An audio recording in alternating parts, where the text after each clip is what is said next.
it's Laura Eubanks of Design for Serenity with your succulent tip of the day and day 3 in Poway.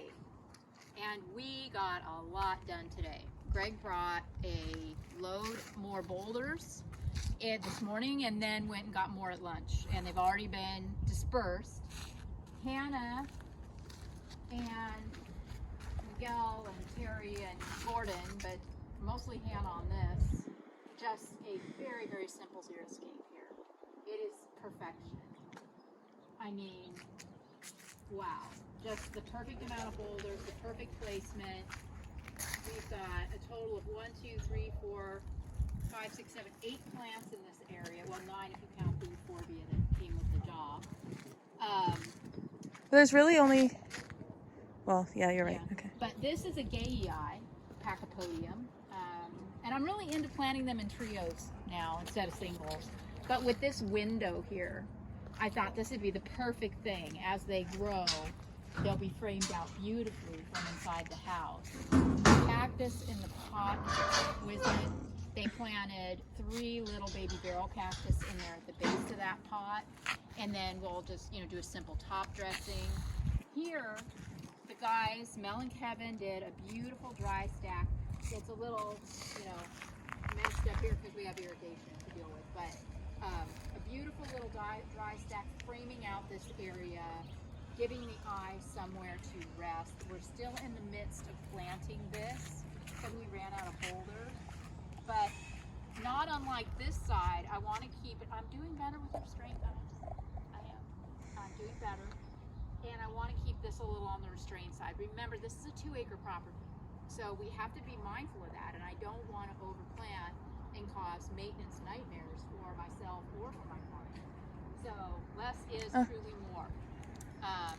Also, another thing is I am really becoming more appreciative of mixed media, in that the existing lantana, ceanothus, some of the Clevelandii, the things that aren't succulents that are in here now that are so soft are really, really nice, particularly the ceanothus. Of course, the succulents and the cactus steal the show, but wow, I mean, it's working for me. We had a big irrigation issue here that Greg faced, so we still need to do a little work down there. But yeah, I mean, some of the plants, like these yellow sedums we left, we still need to get in there and do finish work and clean up underneath those. But we planted out aloe apaches and blue elf, agave, trichoceros. I think that this barrel cactus is chef's kiss right there. Some of the salvias we cut back hard, knowing that they would come back.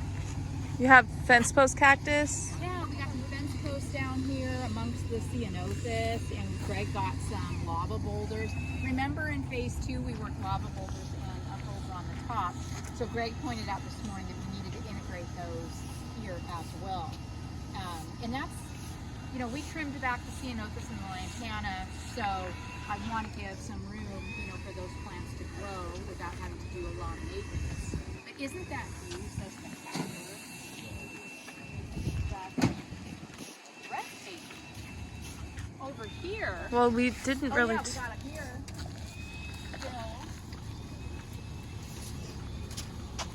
We pulled in a lot of lava boulder into here, which I really like in contrast. And you know what else is really working for me are these little aloe apaches against the burgundy lava. I've got some of those over on the other side against the burgundy. It's a great combo. I still don't know exactly what I'm going to do up here in the way of top dressing, but I feel like I'm about done with the planting. I have reached the tipping point. There might be, there's a spot right up here that looks a little empty. I might put something in right there. But I have to be careful not to overplant.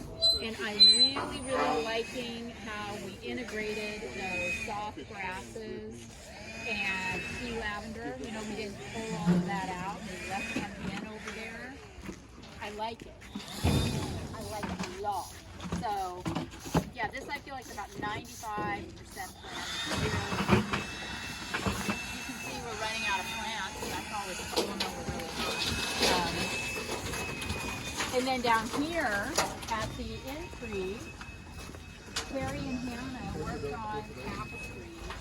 Just some splashes of tapestry. I felt like this was an important area right at the entry to their house to do some pretty tapestry work. We have, I got to put water-wise mechanical. This type of wood. Gordon asked if the black on it was painted. No, that's natural. It's called ghost. Really pretty brush strokes. No pun intended. So yes, these plants, you know, in here we're gonna get this irrigated first thing tomorrow, and then I will be able to top dress with that coyote brown, okay, coyote gold, whatever it is. That's gonna look cool. I don't generally get to work with that type of rock, so I'm excited to do that. I might splash some burgundy in because why not?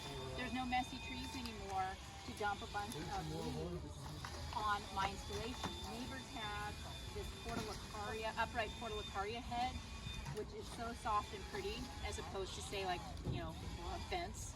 So that's cool. That's a neat backdrop. And yeah, I mean, just mad progress today. Really, really happy with it. Tomorrow is day 4, and then Saturday will be day 5, and we will do a wrap.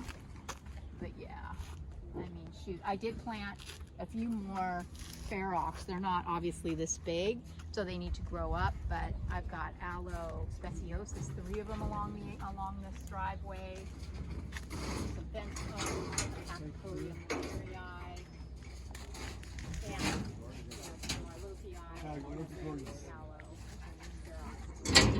so yeah, really happy over here too. Thanks so much for watching, subscribing, and sharing the videos. This has been Laura Eubanks of Design for Serenity reporting from Poway with Team PFS and